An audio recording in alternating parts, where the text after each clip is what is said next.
shed. Video idea was to take a couple of microbrand watches. Right now I have 3 in with me. 2 I own because they were gifted to me. One is the Octon, where that's getting ready to go on a cross Canada tour. The idea that was percolating in my mind around watch reviews, not so much focusing on microbrands. I just thought this was a good opportunity, but around the idea of viewer beware, buyer beware. If you're watching reviews, how easy it is for the reviewer, i.e. influencer, whatever you want to call it, to allow the subjective nature of your own personal biases or opinions to affect the review that you complete or produce on your channel. And I don't know, I'm sure we're all adults. We should be able to understand that, or be aware of the ability of individuals to be influenced by the fact that it includes paid promotion. If you're gifted a watch, well, sure, wouldn't you be nicer about your review? And this is the cynical side of watch enthusiasts who discuss the credibility of a review. And so I had 3 watches here. They're microbrands, so I just thought I'd take a look at them and put together a review and spin sort of each element of the design of each watch, or the element of its specifications, in the sense of showing you the differences in maybe how it might spin from an influencer's channel or a watch reviewer's channel. So yeah, let's turn the camera around, take a look at. And you know, you're joining me here in my shed, and yes, it's a workbench area. I was trying to sort of using a granny knit cloth at one point. That's what it was. Now it's a shop rag. You know, this is the shop vibe. This is how it works. So what have I got for you? I've got an Octon. Yeah, Hafsornen. So that's the Octon Hafsornen.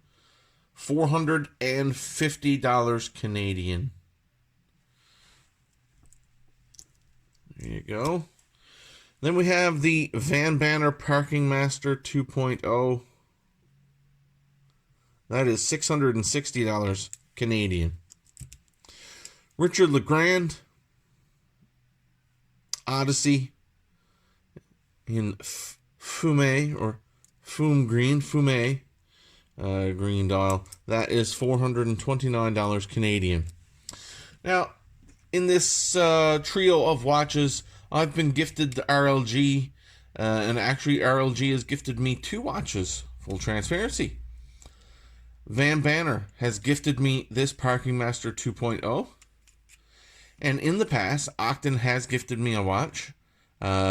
This watch is not gifted to me. It is a getting ready to go on a cross Canada tour over the next couple of weeks.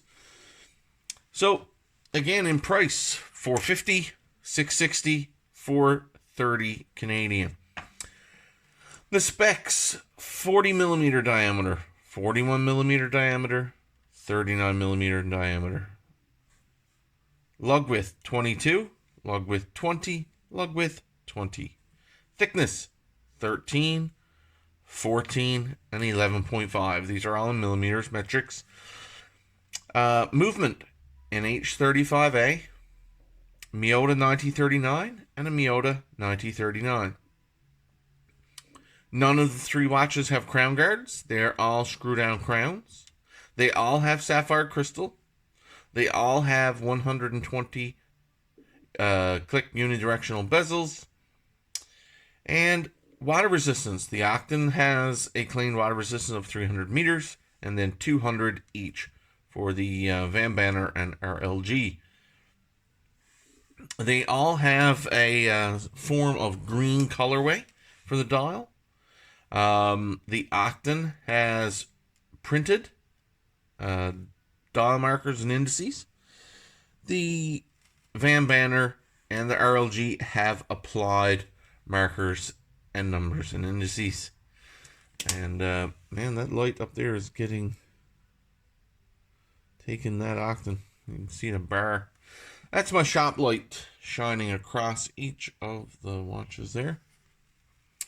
So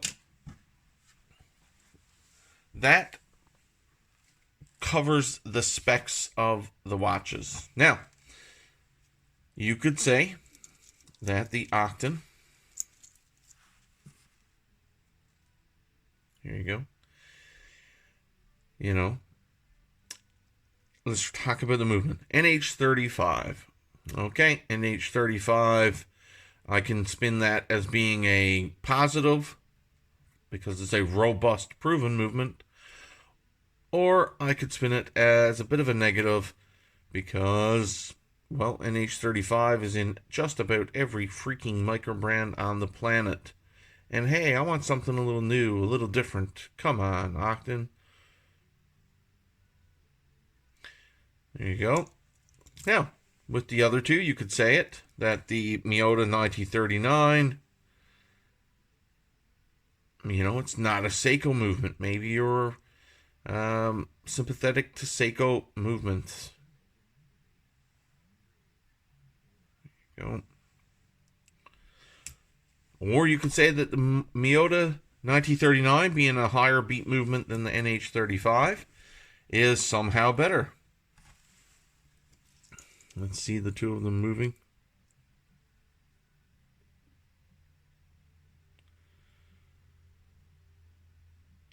But who knows? So you could say that the 300 meter water resistance is better. That makes the Octane better. For the most part, if you are a professional diver, you are not wearing any of these three watches. You're probably wearing a dive computer these days, or you have something that is ISO certified. So again, some of the differences, some of the ways that you could potentially spin the watch review. All right, you could also talk about how the applied indices, or the printed markers of the Octane aren't quite as good as the applied indices of one of the other watches. Let's bring out the Van Banner this time.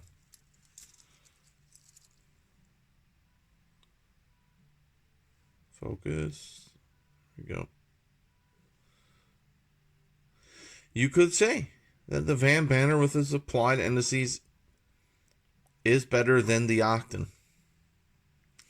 You could also say that you prefer the 3:34 o'clock crown position of the Van Banner versus the 3 o'clock crown position of the Octane. There we go. Focus again.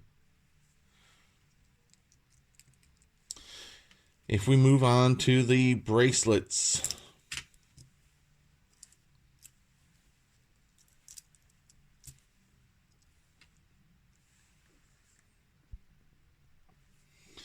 Actually, let's all turn them so you can read them. Maybe that's more aesthetically pleasing to the eye.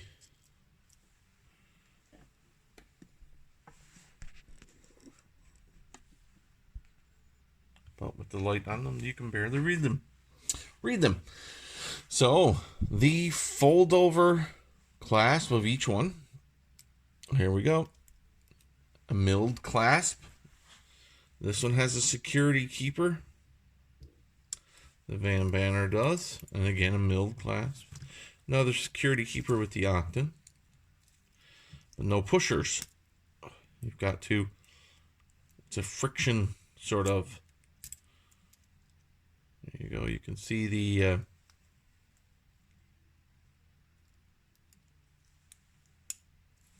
you've got to get your finger underneath there to open that up. There's no release or pushers.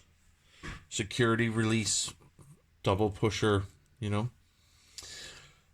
So you could say that the Octon is inferior in some way because of this type of clasp. Now, on to the back. Whoa, almost lost the camera. On to the watch case backs. The Octon and the RLG are both steel caseback, while the Van Banner has a crystal caseback. You could say somehow that the crystal caseback is inferior to the two steel casebacks, or that it is superior because you want to be able to see the movement. And you can't see the movement in the other two.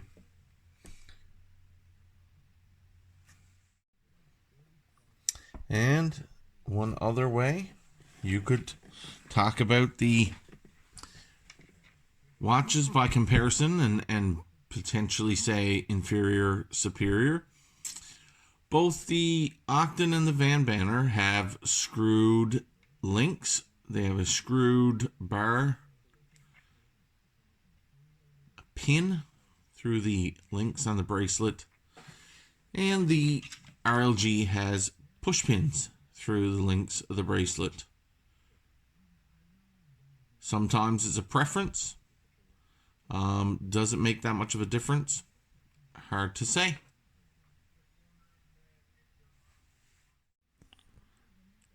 And from this angle, I wanted to show you, it's not too shaky, the end links of the watches, Octon and Van Banner, are quick release.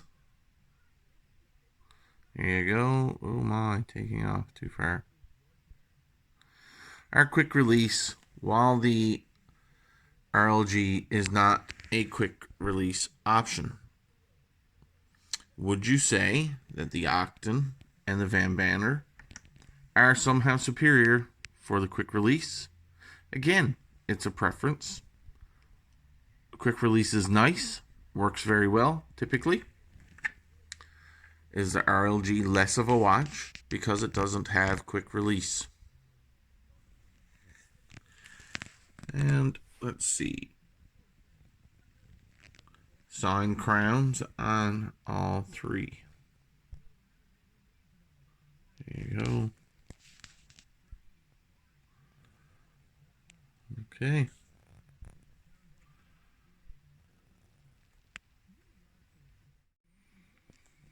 And finally, often you'll hear design language or references to original design being used as either a point for winning or a point for losing. Again, a purely subjective point of the reviewer. I personally really like the Octon. The moss green that they've used for the dial with its texturing, with its contrasted vintage Swiss Superluminova, I do appreciate, I do like very much. Does that make the watch superior to the Van Banner or to the RLG? The RLG is a very polished finish. Again, a very subjective opinion of mine. The Van Banner and the Octon have more brushed surfaces. I personally like that. Whereas the RLG does have certain polished edges. It makes it a little flashier. The bezel insert has a bit of, Blancpain, 50 fathoms-ish feel. Very subjective. Do you like this? Do you not? It doesn't make it superior to the Van Banner. Van Banner, very flat ceramic insert. I'm not personally a fan of ceramic inserts. You hear discussions around the ceramic insert not being scratched. So my personal opinion is that the brushed finishes will scratch. The 316L stainless steel will scratch and scuff, and over time will look more dull than potentially the ceramic dial bezel insert. And so will that create a contrast of a portion of the watch being very clean and in great condition, while the rest of the watch is nicked, scratched, scuffed? Again, a personal opinion. Does not make the Van Banner better, less in any way to the RLG. You can feel with, it's got a solid coating. You feel with your fingernail that bezel insert on the RLG is quite tough. This is a DLC coated finish on the bezel insert of the Octon. Will that somehow be better and last longer, maintain a good finish? Design language of the three watches, a very subjective point of view. They are all three very nice watches in their own right. So that's three watches reviewed, compared in a sense, showing different ways I feel that reviewers and influencers can potentially spin the specs and the design elements of a watch to fit the narrative. So, viewer beware when it comes to watch reviews. You want to make sure that you get a number of different watch reviews. Yes, be sure to understand if it is a free watch to the reviewer, paid promotion, language that YouTube requires reviewers to post. YouTube content creators are supposed to disclose and be transparent around